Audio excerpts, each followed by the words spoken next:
Hello and welcome everyone to a new video on your channel, Mr. Tech Tips. Before watching the video, don't forget to subscribe to our channel and don't forget also to like this video.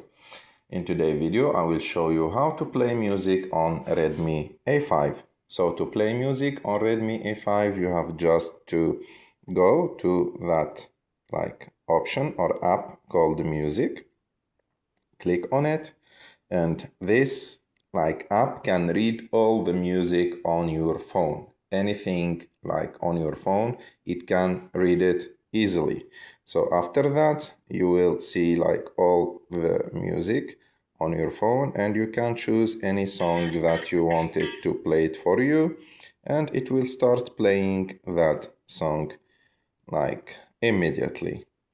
So this is how you play music on Redmi A5. I hope that you like this video. If you like this video, don't forget to subscribe to our channel to like this video, and see you in the next one.